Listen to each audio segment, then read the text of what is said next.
Let us try to understand how the water cycle operates.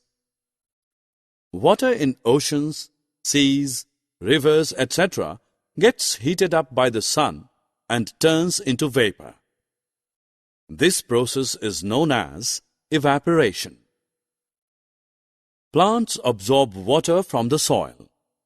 They use a part of this water to prepare their food and release the excess water into the air as water vapor. This process is called transpiration. The water vapor rises up in the air, cools and turns into tiny water droplets. These droplets come together to form clouds. This process is called condensation. When the clouds become too heavy, the water droplets in them fall on earth in the form of rain, hail, sleet, or snow.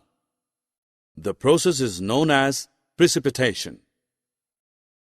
The water received by earth as rain, hail, or snow goes into the oceans, seas, rivers, and lakes.